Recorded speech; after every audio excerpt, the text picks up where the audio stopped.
Hi everyone, welcome back to my channel. 2025 is here and a very happy new year to all of you.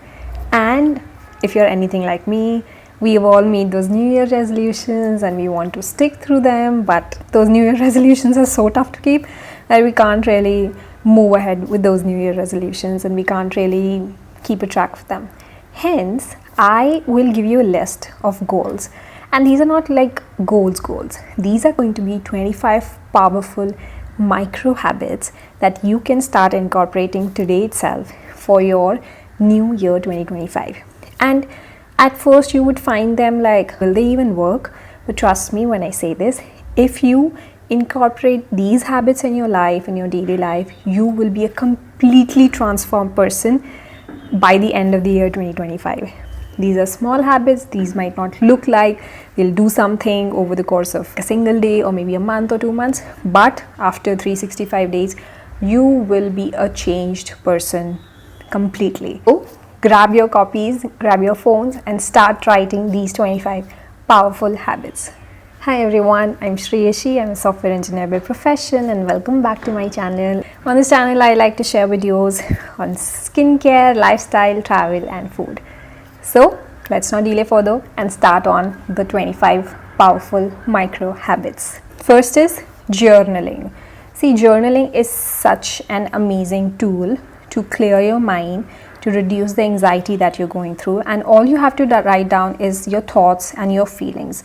You can do a morning journaling or an evening journaling. I like to do a morning journaling and I like to reflect on the previous day and the things that happened to me in the previous day. It's like a diary, right? You're writing all your feelings and you're sharing everything with your diary and no one gets to read this, just you. So you don't really have to be fearful of the judgments as well. Hence, it's super convenient, super amazing and a life-changing habit for sure. Second thing is prioritizing your sleep. Have talked enough about sleep and its benefits and the benefits of actually getting undivided sleep for 7 to 9 hours on this channel. Hence, would not say anymore, but it's very imperative that you sleep for 7 to 9 hours, undisturbed sleep every single day, because it will affect your physical health. It will also have a very drastic effect on your emotional health as well and your mental health. So sleep on time, wake up on time, have a sleep cycle and sleep for 7 to 9 hours. Third is practicing gratitude daily. Practicing gratitude daily will help you set a positive mindset and outlook for the day. What I like to do is I like to write 3 things that I'm grateful for every single day. It can be the smallest of things like I am grateful for air, and it can be the biggest things that maybe happened to me in the previous day. So it's very important that you are thankful and grateful for the things that you have in your life in order to attract more in your life, more good things, more abundance. So start being grateful today. Fourth is drink more water. Well, as it's already proven, 70% of your body is made up of water. It needs water for the regular functioning. All your organs need water. What is stopping us from drinking enough water? Water has so many benefits. It can cure so many ailments. Your skin looks amazing, you feel energized. A lot of times when you're hungry, it's not really hunger, it's just dehydration.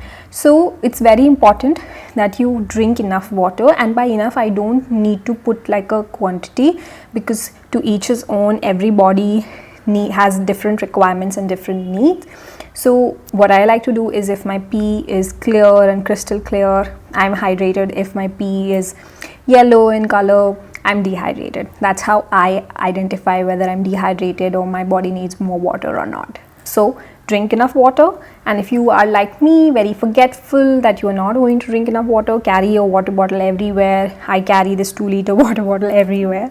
I might look like a crazy lady, but you gotta do what you gotta do. Eat whole foods. Eating rich, whole, nutritious food to fuel your body and your mind. Eating good vegetables, fruits, lentils, pulses, gut-friendly foods like yogurt, pickles, homemade pickles, so many different things you need to eat. Eat a well-balanced, nutritious meal every time. Do not skip on any food group. Include all the food groups, because this is what your body really needs. It needs all the food groups. Sixth is exercise regularly. Can't stress on this enough, not just for your physical but also for your mental health. It's very important that you exercise regularly.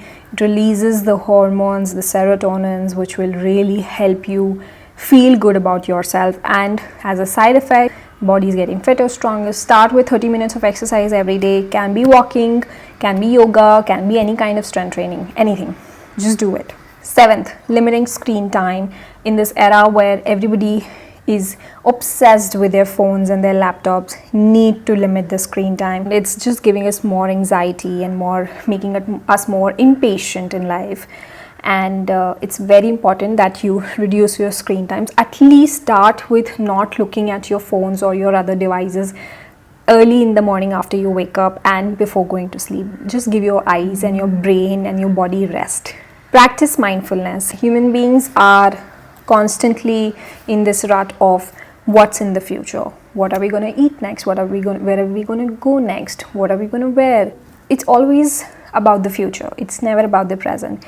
It's very important to be in the present, to start working on your present life, to actually focus on your present. Do you even like sit by yourself and just focus on your breath? You don't do that. And when you don't do that, you don't really appreciate your present moment, that you're alive at this moment currently.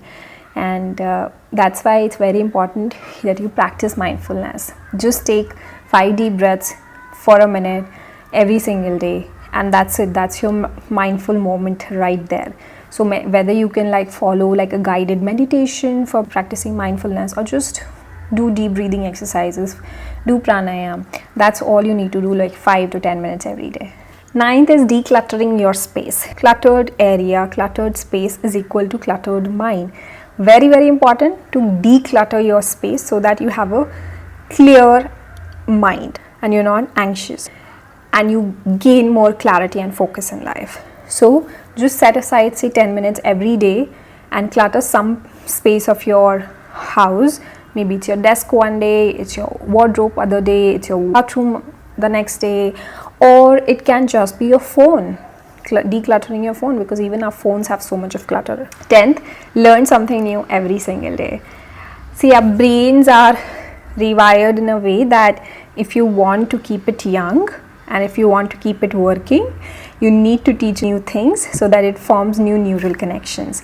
So learn something new every day, just for 10 minutes, maybe like learn some new topic or skill, watch a new course, learn a new sport, learn a new hobby, learn a new musical instrument. Anything is possible, right? So just learn something new every day and you are definitely going to thank me later. 11th, set daily goals. See, you've set your yearly goals, right? What do you want to achieve at the end of 2025? But what are those actionable items that you need to work on so that you achieve those goals at the end of the year?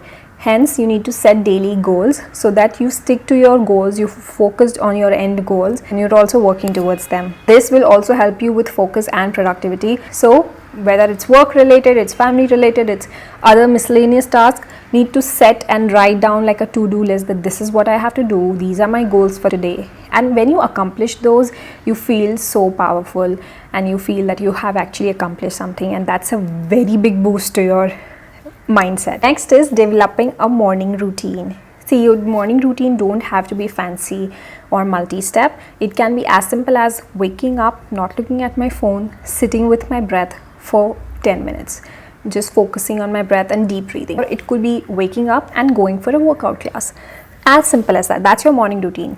Just something that sets a positive tone for your day, right? Something that says, okay, fine, I have done something really big in my morning and I have been productive in my morning. I have not wasted my morning in like scrolling through the phone and looking at my social media.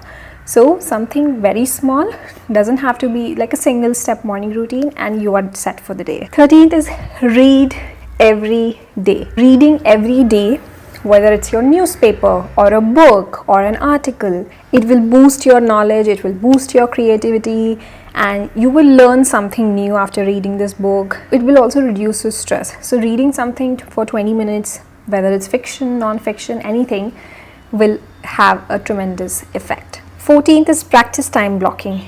If you want to improve your focus and productivity, you need to block your time for your tasks. You cannot be juggling between 3 different tasks at the same time, and you won't be able to finish even one of them. If you're working on something really important to you, practice time blocking. Do not pick up your phone, do not talk to anyone, do not get distracted, because we humans get easily distracted, right? So practice time blocking. Strengthening the relationships. It's very important for our emotional health and emotional well-being that we strengthen the relationships that we have. We cannot take our relationships for granted. We cannot take our friends and family for granted. We really need to work hard on it. So start strengthening your relationships with your family and your friends, and talk to them, go out with them, hang out with them. 16th is practicing self-care. As small as taking a warm shower or a bath, or drinking your favorite cup of coffee, taking out yourself on a solo dinner date, or just reading a book. You need to fill your own cup, right, to be able to give out. So practice self-care, give things to help you feel better about yourself, improve your overall well-being. 17, limit your negative self-talk. We are so pro at negative self-talks. We are always like, I am not good for this, I'm not good at that, I can't do this, I'm bad at this, etc, etc. It's always about the negative. Have we ever tried to change the narrative that we have set for our own selves? Can we just be focused on, hey, maybe I'm good at this, maybe I'm not good at this right now, but maybe I can practice this and then be better at that, right? I'm good at that, I love how I'm working on myself. So just challenge your negative beliefs about your own selves with positive affirmations. Next is start budgeting. See, money is such a taboo, especially in our society, that nobody talks about money, but it's so important to understand how your money flows, where is it coming, where is it going, how much do you have, how can you invest and save and this and that. You need to understand your own money, and after all, it's your own money. If you have money, you need to work on it. Be more organized. If you have certain things to accomplish in a single day, write down your to-do list. If you have a wardrobe, try to organize your wardrobe so that it's clear, it's organized, you are well planned, well focused. If you're working on something, you have a task, organize that task into smaller tasks and just work on one by one. Whether it's your personal life, professional life, more organized you are, you stress less, you're more focused, and you're more productive. This one is really important, which is reducing your carbon footprint. How do you do that, right? Well, using less plastic bags, use reusable cloth bag, reduce your waste, walking as much as you can, and smaller things you can identify in your life and just reduce your carbon footprint to make this earth a better place to live in. Now start networking. If you're an introvert like me, it's something that's going to be very difficult, because I hate going out and networking and talking to people, whether it's personal or professional. But it's a game-changing activity that you can do and habit. If you are in your office or somewhere out with your colleagues or in a party, start networking, talk to people. What are they working on? Does their life look like? And when you talk to people about their lives and their work, they are more interested in talking to you. So that's a very good habit to do, talking to people and asking them about themselves. And that way you can also have or build connections. 22, be consistent. Doesn't matter if you incorporate all of these habits that I've told you, and if you're not consistent, if you're not sticking through these smaller micro habits, there's no way you can achieve your goals at the end. And I'm telling you the truth, you need to be very, very consistent. You need to be very consistent to the T to be able to achieve everything that you want. It does require putting in the hard work. It does require a lot of hard work. So start being consistent in everything that you do. 23 is limiting multitasking. As much as you feel that you can do a lot of multitasking, you can be this, you can do that also at the same time, it doesn't really works in your favor always. Hence, limit it. You don't have to completely stop it, but sometimes you can do batch jobs, which are certain tasks that don't really require a lot of brain and are very monotonous, can be run in batch jobs. But for most of the tasks, it should be focused, giving your attention to one single task at a time and not multitasking. Cultivate patience. Now, patience is something that we are all lacking, especially with the introduction to social media and the internet. You have everything at your disposal in minutes. Nobody wants to wait for anything. Nobody has the sense of what a delayed gratification can give it to you. Learn to cultivate that patience. If you have more patience, you're emotionally more regulated, and you also have less stress if you are more patient. If you're impatient, of course, it's going to give birth to a lot of stress. And last but not the least, get comfortable with failure. It's not the success, but it's the failure that teaches you the most lessons. And when you take those lessons forward, you're definitely going to succeed.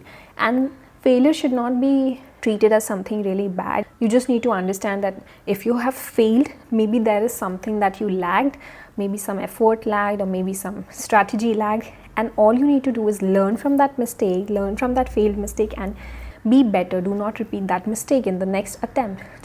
Do not give up. You can fail a number of times, but what you don't have to do is giving up.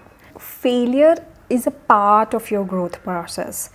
You cannot deny it. It's if you're growing, you're going to fail and you're going to learn from it. You're going to embrace it. You're not going to repeat it, and you're going to grow. Well, 2025 is your year to level up. So start with these small micro habits and watch how they transform your life completely.